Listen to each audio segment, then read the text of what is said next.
selamat datang di Smodcast.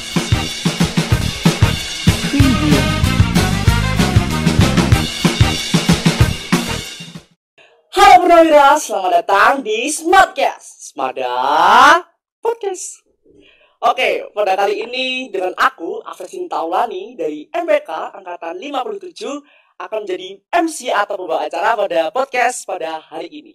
Pada hari ini kita akan bahas mengenai hasta laku. Jadi karena video sebelumnya bersama Dian membahas mengenai 3 dosa besar, ya sebenarnya ada sangkut mautnya nih teman-teman sama hasta laku dan 3 dosa besar. Nah, tapi di sini aku nggak sendiri nih teman-teman. Di sini aku sama guru-guru SMA Negeri 2 Klaten yang bisa dibilang para sesepuh SMA Negeri 2 Klaten, yaitu Bu Ambar dan Bu Murni. Ya, Bu Ambar sendiri ini merupakan guru sejarah dan Bu Murni ini merupakan guru bahasa Indonesia, teman-teman. Nah, mungkin dari Bu Ambar dan Bu Murni bisa perkenalkan diri dulu. Gitu. Baik, terima kasih. Saya akan memperkenalkan nama, yaitu Ibu Sisilia Ambar Krismoyo, dan saya di SMA 2 mengampu pelajaran sejarah. Terima kasih. Iya, terima kasih Bu. Oke, terima kasih atas kesempatan yang diberikan pada saya untuk memperkenalkan diri saya. Saya Ibu Sri Murniati yang mengampu mata pelajaran bahasa Indonesia. Terima kasih saya diberi kesempatan untuk berbincang-bincang. Ini mungkin sebagai hadiah terakhir untuk saya sebelum pensiun. Iya, Itu Bu, aja, iya. Mas. Terima kasih. Oke. Oh iya Bu, kan tadi sudah saya sebutkan tema hari ini adalah hasta laku. Jadi menurut Bu Ambar sama Bu Murni sendiri itu hasta laku itu seperti apa ya Bu? Gitu. Terima kasih Mas Afestin. Hasta laku yaitu berasal dari 2 kata, yaitu hasta dan laku. Hasta di situ dimaksudkan dalam bahasa Jawa itu 8, dan laku itu adalah perilaku. Dalam praktek dalam hasta laku ini memang Solo Bersimponi itu berusaha untuk mensosialisasi, yaitu dengan mensosialisasi tentang hasta laku yang diharapkan nanti bisa diaplikasikan dalam kehidupan terutama golongan muda atau para pemuda di lingkungan atau di wilayah Solo ini. Oh gitu. Dan harapannya setelah mempraktekkan itu nanti akan mencegah adanya intoleransi dan kehidupan generasi muda itu lebih damai. Oh gitu. Jadi 8 perilaku yang bisa dibilang baik gitu ya Bu ya. Bisa diterapkan di kehidupan masyarakat gitu. Masyarakat dan juga mungkin dari golongan muda. Oh, golongan muda. Karena golongan muda adalah sebagai generasi yang akan mengganti golongan tua di masa yang akan datang. Iya. Oke. Kalau Bu Murni sendiri hasta laku itu seperti apa Bu? Ya, oke, terima kasih. Saya rasa apa yang disampaikan Bu Ambar tadi sudah jelas bahwa hasta laku itu terdiri dari 2 kata. Hasta yang berarti 8 dan laku yang berarti perilaku atau tindakan. Tapi mungkin Bu Murni perlu menambahkan kiranya apa saja yang termasuk di dalam 8 perilaku itu. 8 perilaku yang pasti dan harus dilaksanakan oleh peserta didik, terutama diantaranya ada gotong royong, guyub rukun, ewoh pekewo, andap asor, grapyak semana, lembah manah, pangerten, dan teposliro. Kita orang Jawa dengan 8 istilah ini mungkin kita juga sudah tahu apa saja yang dimaksud dari gotong royong sampai dengan teposliro tadi. Karena memang Solo Simponi menggunakan istilah-istilah Jawa yang mungkin anggapannya dengan istilah Jawa peserta didik pada umumnya bisa menerima dan otomatis bisa melakukan 8 perilaku yang baik itu. Gitu, begitu tambahan saya, Iya. Mas. Iya. Kalau saya bisa menambahkan lagi yaitu dengan menyingkat 3G dan lepat. Apa Iya. itu 3G? 3G itu guyub rukun, Gotong royong. G yang kedua adalah gotong royong, G yang ketiga adalah grapyak sumana, Ya, semuanya. kemudian lepat itu adalah lembah manah, ewo pekewo, kemudian pangerten, andap asor, dan T-nya itu adalah Tepos tepos lilo. lilo. Oke. Jadi itu merupakan 8 perilaku yang sudah apa ya Bu? Dari Solo Simfoni tadi ya. Iya. Itu diterapkan untuk peserta didik yang mungkin bisa diterapkan di seluruh Indonesia ya Bu ya. Bukan hanya di Jawa gitu. Oke. Jadi untuk pertanyaan selanjutnya Bu Murni dan Bu Ambar sudah mengajar di SMA Negeri Dorakan sudah cukup lama nih Bu. Iya. Apakah ada perbedaan mengenai karakter dari siswa zaman dulu sama siswa zaman sekarang yang mungkin disebut zaman milenial gitu? Apakah ada perbedaan gitu antara dua zaman ini? Mungkin dari Bu Murni. Oke, terima kasih. Jelas sekali ya, umur sudah dari tahun 1996 di SMA 2 sampai sekarang itu 20-an tahun. Dan ternyata karakter peserta didik dari tahun pertama sampai dengan sekarang ini mencolok sekali perubahannya. Terutama tahun-tahun terakhir setelah COVID-19 ini jelas sekali perubahannya. Banyak sekali contoh yang bisa kita rasakan bahwa karakter anak itu menurun. Simpel saja, kalau di kelas, nah ketika siswa diterangkan ternyata siswa belum fokus mengikuti apa yang disampaikan guru. Kemudian kalau peserta dididik itu sambutannya santai sekali, nggak ada rasa bersalah. Contoh yang sering kita hadapi setiap hari, misalkan ketemu guru di gang saja. Kalau siswa zaman dulu, siswa itu mesti minggir, ngasih kesempatan Bapak Ibu guru untuk lewat, atau bahkan mengucapkan selamat siang Bu, selamat pagi Bu, monggo. Tapi akhir-akhir ini, atau katakan setelah COVID ini, hal seperti itu jarang ditemui oleh Bapak Ibu guru. Ketemu ya wis nguju sae tanpa basa-basi. Bahkan simpangan we pengen menang, pengen jalan lebih dulu. Mungkin karena terlalu sibuk dengan pikirannya sendiri, jadi sebagian anak itu tidak memberi kesempatan Bapak Ibu guru untuk berlalu lebih dahulu. Itu yang Berbeda. sangat-sangat kelihatan. Di balik itu masih banyak sekali hal-hal yang menunjukkan bahwa memang ada perbedaan antara anak zaman dulu dengan zaman sekarang. Dalam permainan pun juga berbeda. Kalau anak-anak zaman dulu itu sukanya bermain dengan tetangga, buku bak sodor, betengan, dan lain sebagainya. Tapi kalau anak-anak sekarang kan sibuk dengan aktivitasnya masing-masing, sibuk dengan HP-nya. Nah itu yang setiap saat bisa kita saksikan. Contoh perbedaan zaman dulu dengan zaman sekarang. Begitu. Mungkin dari Mbak Ambar sendiri apakah ada ya rasa berbeda gitu? Mungkin apakah sama dengan Bu Murni gitu Bu? Ya, kalau saya menyoroti dari perbedaan itu ada. Ya, kalau dari dulu zaman dulu itu anak-anak atau siswa itu dalam pergaulan mungkin ya, karena dulu itu bersekolah saja harus perlu perjuangan, tetapi kalau sekarang itu mungkin fasilitas sudah lebih memadai sehingga perjuangan anak-anak ini mungkin juga lebih instan ya, jadi untuk mendapatkan sesuatu itu juga lebih instan.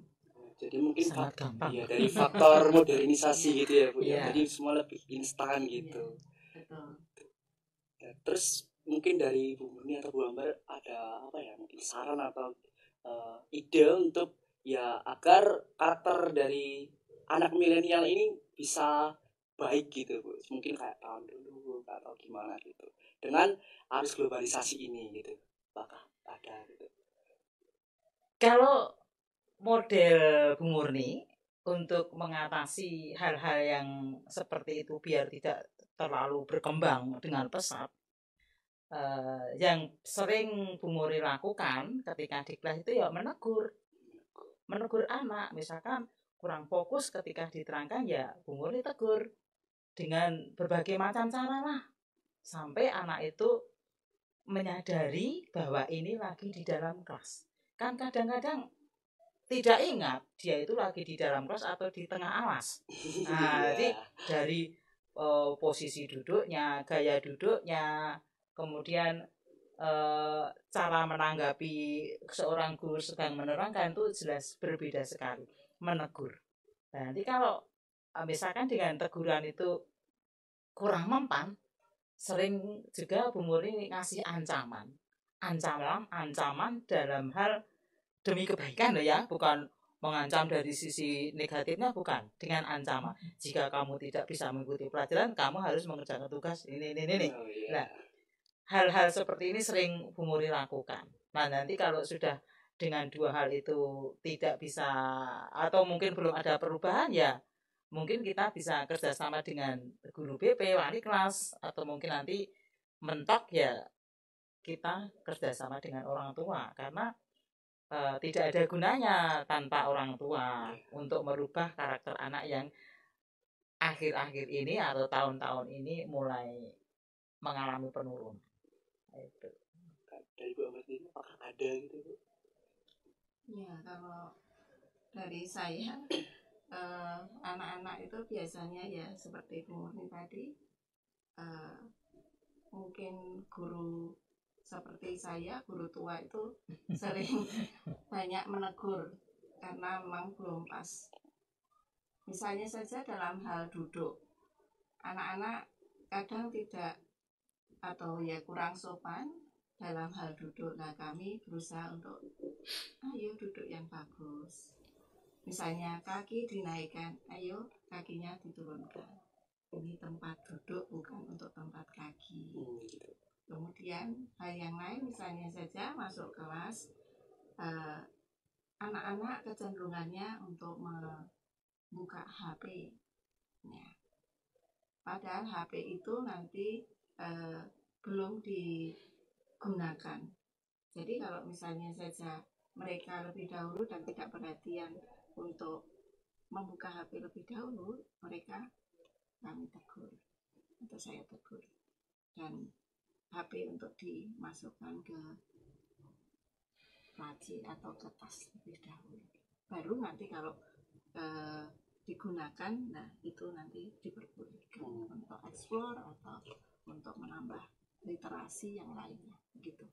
Jadi mungkin yang bisa saya tangkap ini dari apa ya Bu? Handphone mungkin ya, itu yang menyebabkan karakter siswa itu bisa turun gitu ya Bu ya. Iya. Oke, jadi handphone dan mungkin harus modernisasi ini juga ya Bu. Kemajuan teknologi. Ya, seharusnya teknologi itu yang kita kendalikan, tetapi justru anak-anak itu terbalik. Justru dia dikendalikan oleh teknologi atau HP itu. Jadi ini buat refleksi kita semua bahwa teknologi itu adalah sebagai sarana kita untuk mendapatkan sesuatu, tetapi tidak disalahgunakan. Jangan sampai disalahgunakan. Oh iya, gitu. Oke, untuk pertanyaan selanjutnya Bu. Nilai moral siswa yang menurun pastinya juga menyangkut tata krama kepada guru. Sebagai guru, bagaimana cara Bu Murni mengurangi dan mencegah terjadinya tindakan penyelewengan dari mana yang mana siswa menjadi pelakunya gitu. Mungkin kayak tadi ya Bu. Iya. Ditegur ya.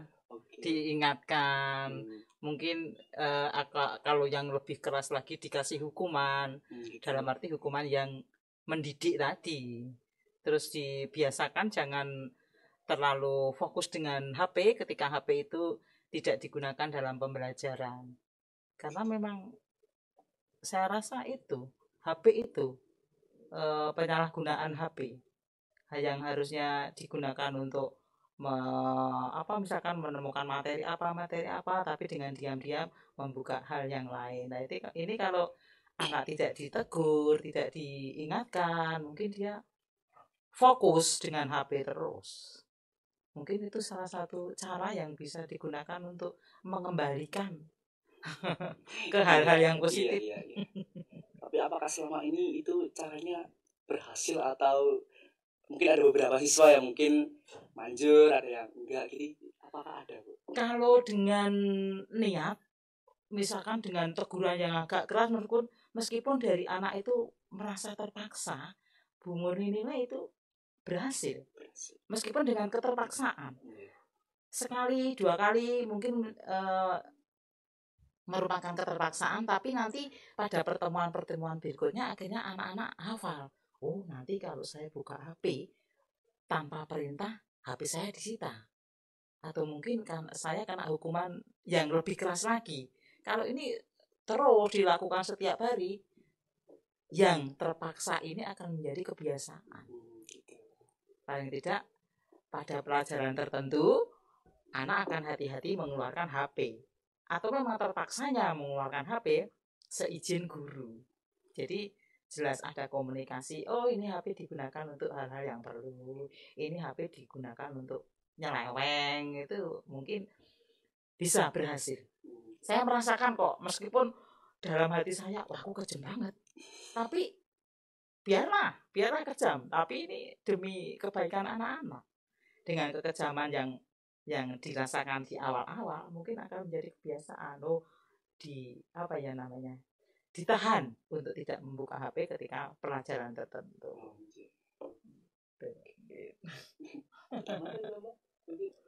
Ya, saya kira sudah sama ya, Bu. Oke.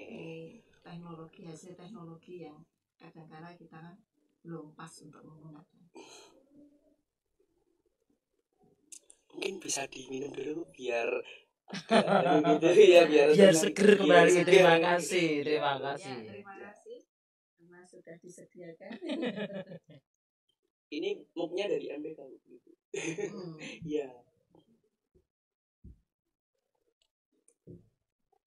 Oke, pertanyaan selanjutnya, Bu. Apakah di SMA Negeri 2 Klaten ini sudah menjadi sekolah Adi Pangestu yang mengaplikasikan hasta laku di sekolah kepada siswa dan siswi? Gitu, Bu. Apakah sudah menerapkan hasta laku? Murni atau Bambar? Mungkin Bambar.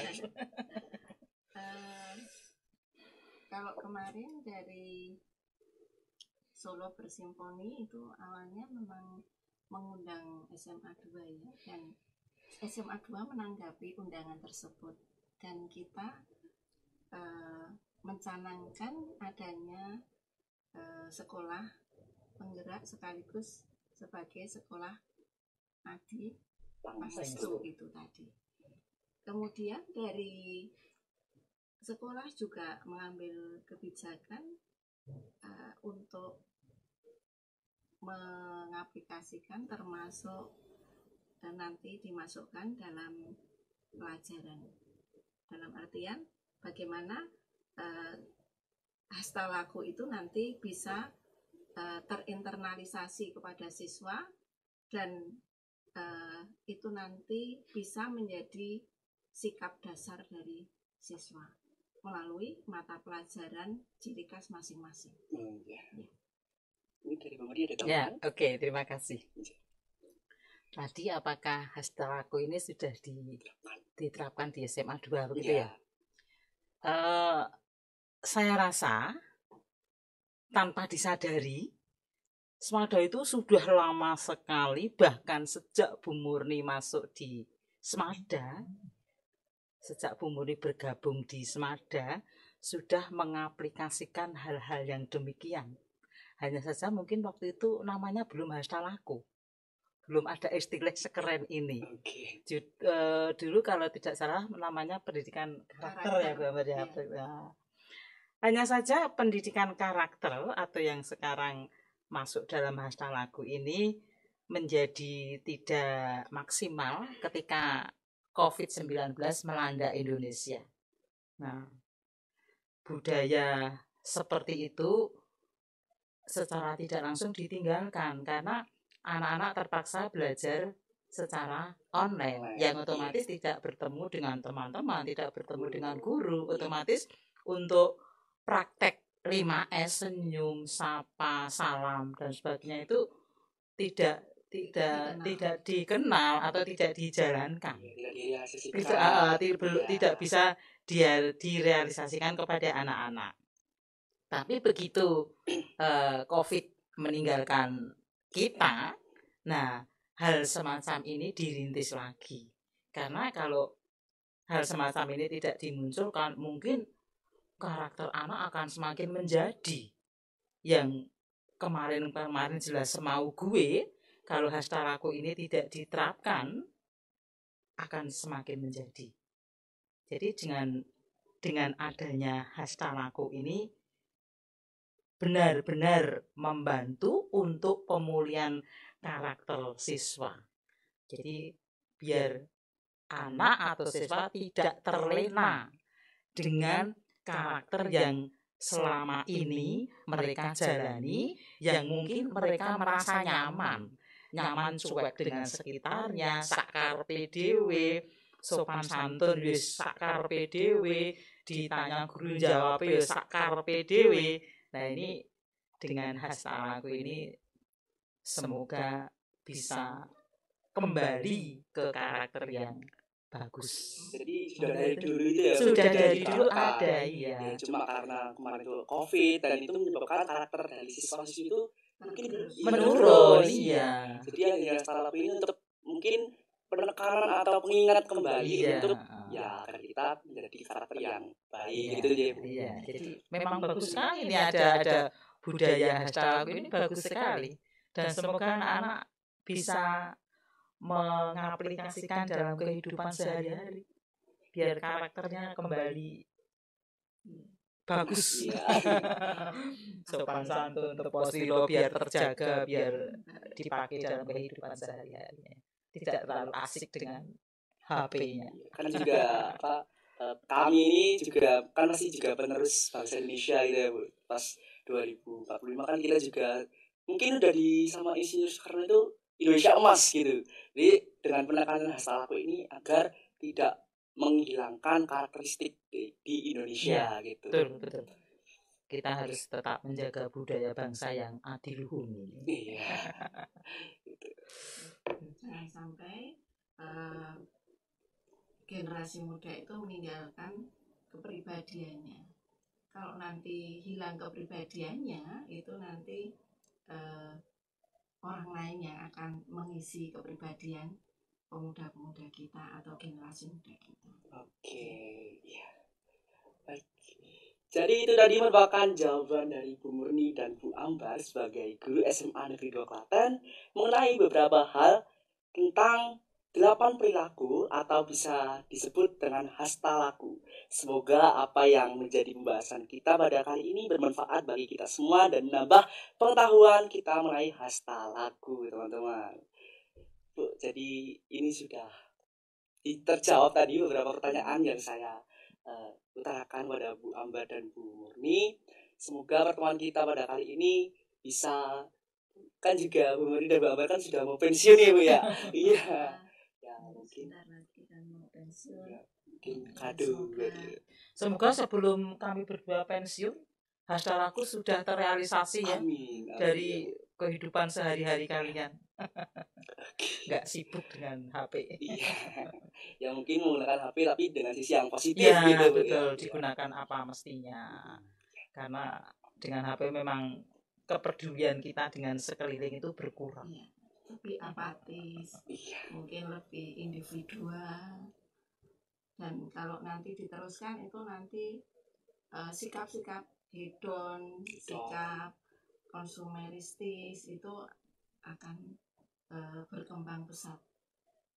Dengan adanya hasta laku ini, maka semoga kedepannya nanti bisa Amin, amin. mencegah adanya hal-hal yang tidak kita inginkan bersama. Membawa Semada semakin jaya. Semoga aja ya. Gitu. Semakin jaya. Baik, Bu, terima kasih, mungkin itu saja untuk teman-teman. Jangan lupa untuk selalu menerapkan 8 perilaku atau hasta laku. Dan terima kasih. Wassalamualaikum warahmatullahi wabarakatuh. See you. Dadah, bye-bye.